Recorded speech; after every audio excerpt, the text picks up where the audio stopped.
Merci à vous qui venez de nous rejoindre sur Africable Télévision. Bienvenue dans votre édition d'information de la mi-journée. Voici à présent les titres de ce journal. Le président kenyan Uhuru Kenyatta n'ira pas en prison. La Cour pénale internationale abandonne les charges. À Nairobi, beaucoup ont salué la levée des poursuites contre le chef de l'État. Chose que déplorent de leur côté les associations de défense des droits de l'homme.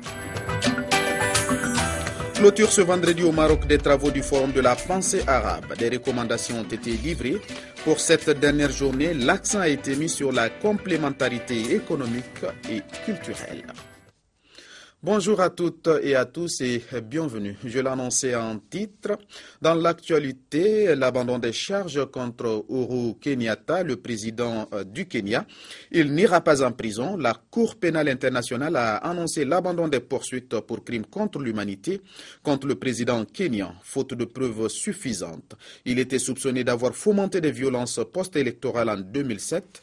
Cette décision porte un coup à la CPI, illustrant la difficulté d'enquêter sur des responsables au pouvoir. À Nairobi, la capitale, beaucoup ont salué la levée des poursuites contre le chef de l'État. Par ailleurs, les associations de défense des droits de l'homme ont déploré le retrait des charges, assurant que cela allait faire reculer les efforts pour mettre fin à la culture établie de l'impunité du pays. Nous poursuivons avec l'actualité. La Banque africaine de développement s'engage à accompagner les efforts de développement du gouvernement burkinabé. C'était à l'issue d'un entretien avec le président de la transition, Michel Kafando. Les échanges ont surtout porté sur le volet partenarial et pour les 12 mois à venir, l'institution financière entend apporter tout son soutien aux autorités de la transition. Nous écoutons à ce sujet Janvier Litse, vice-président chargé des pays et régionaux du groupe de la BAD. Nous avons donc rapidement fait le tour de ces partenariats qui, depuis 1970 aujourd'hui, s'élèvent à un investissement de l'ordre de 925 milliards de francs CFA. Donc 304 milliards de projets en cours de réalisation. Nous avons pas que parlé du passé, nous avons aussi parlé du futur. Nous avons parlé du futur avec des investissements prévus de l'ordre de 40 milliards en 2015. C'était aussi un message d'encouragement de la part de la Banque africaine de développement et de son président, le Dr Donald Kaberuka, n'est-ce pas, pour les 12 mois à venir. Le gouvernement chinois vient de nommer un haut commissaire pour la lutte contre le virus Ebola en Guinée. C'est dans le cadre de l'appui de Pékin à Conakry. Il a été reçu par le président guinéen Alpha Condé. Les deux hommes ont évoqué toutes les questions dont l'éradication rapide de la maladie. À l'image de plusieurs pays amis de la Guinée, la Chine a depuis quelque temps un haut commissaire pour la lutte contre la fièvre hémorragique à virus Ebola. Zhou Chunqiang est à Conakry dans le cadre de l'appui de son pays, la Chine, à la Guinée. Notre mission, c'est dans la délégation chinoise composée forte de 4 personnes ici.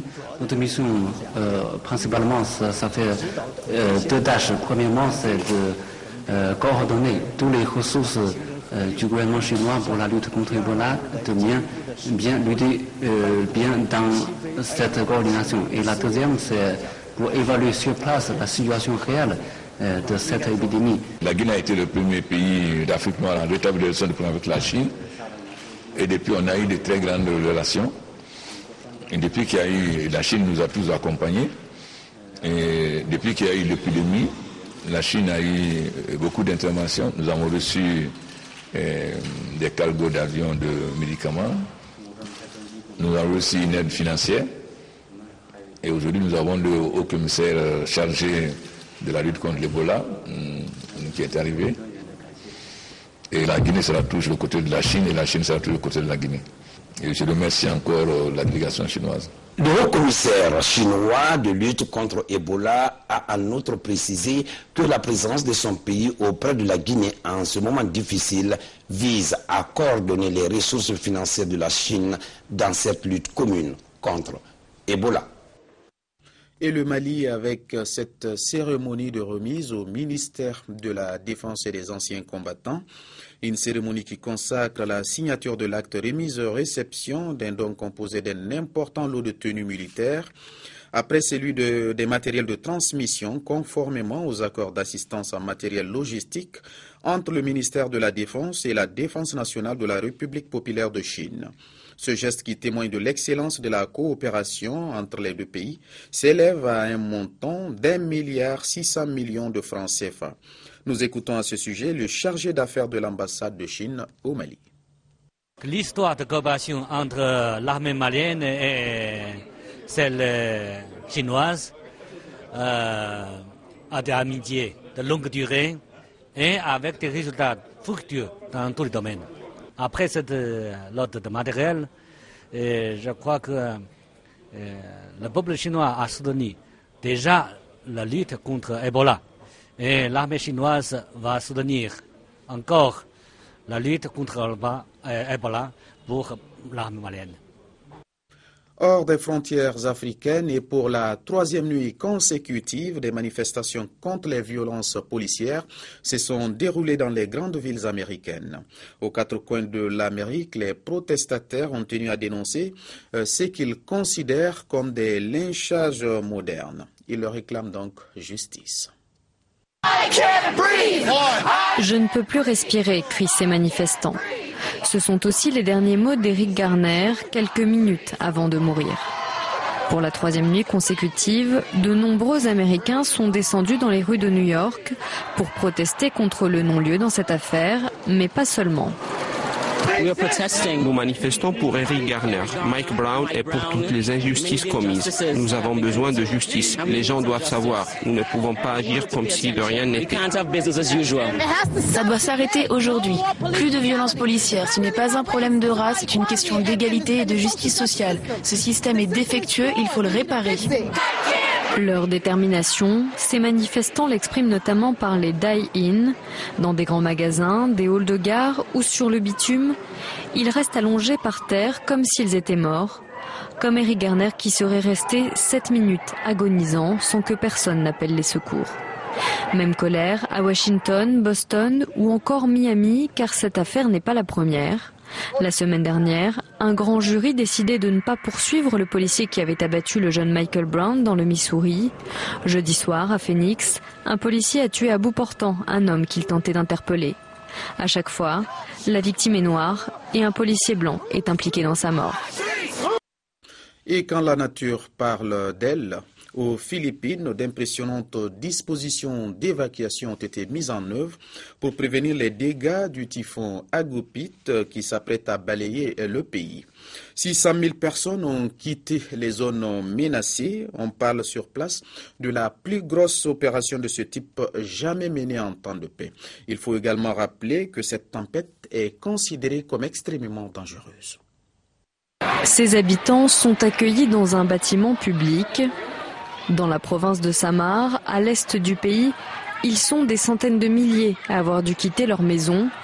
Et tous ont en mémoire la tempête qui a dévasté la région il y a un an. Nous avons peur que ce typhon soit aussi dévastateur qu'Haiyan, qui a détruit Tacloban l'an dernier. Maintenant, les enfants sont en sécurité ici.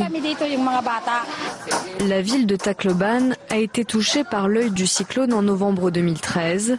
Aujourd'hui, les autorités prennent soin de mettre les habitants en sécurité.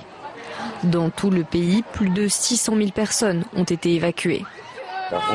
Si les habitants ne veulent pas partir, nous devrons les évacuer de force. L'armée et la police sont là en renfort. Nous avons répété aux habitants qu'ils ne devaient pas se soucier du matériel, que l'important, c'était leur vie. Le typhon se dirige sur l'est du pays et devrait ensuite arriver sur Manille. Les vents ont faibli, mais soufflent toujours à près de 200 km/h. Chaque année, les Philippines subissent environ une vingtaine de typhons.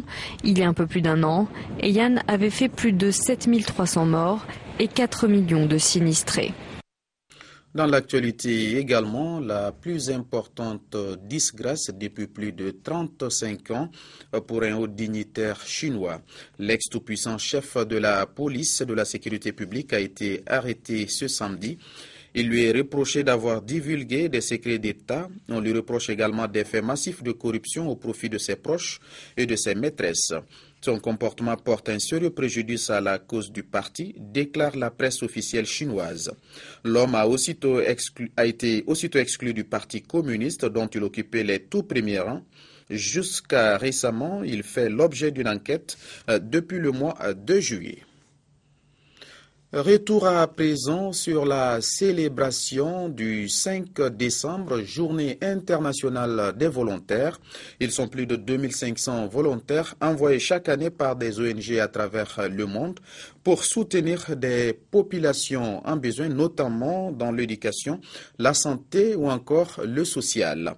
Le thème retenu pour cette édition 2014 est « Change le monde, devient volontaire ». Le commentaire Mahmoud Kabadiakiti. Ils sont des centaines de millions de personnes à s'engager chaque année à travers le monde, à aider leurs prochains, à secourir, sauver des vies, souvent au péril des siennes.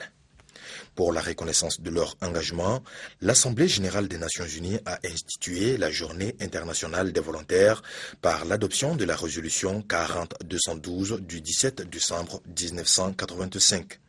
Dès lors, des gouvernements, des agences des Nations unies et ONG se joignent aux volontaires chaque année pour célébrer le 5 décembre. Plus de 2500 volontaires sont envoyés chaque année par une trentaine d'ONG à travers le monde. Ils interviennent dans de multiples projets dans le domaine de la santé, du social, de l'éducation et de la formation, entre autres. La plupart des missions se déroulent en Afrique subsaharienne. Pour cette édition 2014, le thème retenu « Change le monde, devient volontaire » a été célébré un peu partout sur les 4 coins de la planète pour rendre un hommage particulier à la participation populaire qui permet de faire changer les choses. À l'instar d'autres pays africains, la Guinée a retenu comme thème « Éradiquer Ebola devient volontaire ». Cela pour encourager les bénévoles engagés dans la lutte contre cette épidémie, notamment les 50 jeunes volontaires arrivés en début de semaine de la sous-région pour renforcer les centres de traitement. Cap sur l'Afrique du Nord, avant de refermer cette édition, après 3 jours de débat autour de la complémentarité et de l'intégration arabe, penseurs, intellectuels et experts ont livré leurs recommandations. Les travaux du Forum de la pensée arabe se sont clôturés ce vendredi au Maroc. L'accent a été surtout mis sur la complémentarité économique et culturelle. La complémentarité entre les pays arabes était le thème principal de la conférence FEC. Pour les participants, la mise en place d'un espace économique commun est un objectif primordial, mais il faudra passer par plusieurs étapes d'intégration régionale.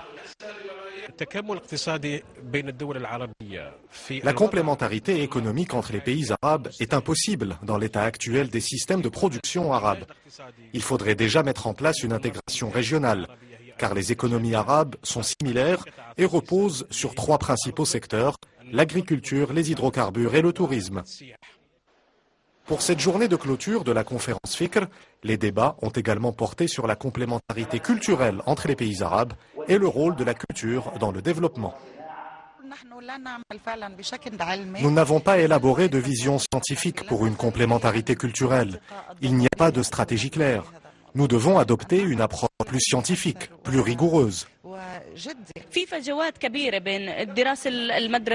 Il y a un trop grand décalage entre l'enseignement supérieur et le marché du travail. C'est ce qui explique l'absence de réel développement économique dans les pays arabes. La 13e session de la conférence Fikr a été organisée par la Fondation de la pensée arabe. L'événement a réuni un schirat des intellectuels et des décideurs politiques et économiques pour débattre de l'avenir du monde arabe. Voilà qui referme cette édition. Merci à vous de l'avoir suivi. Restez avec nous, les programmes continuent.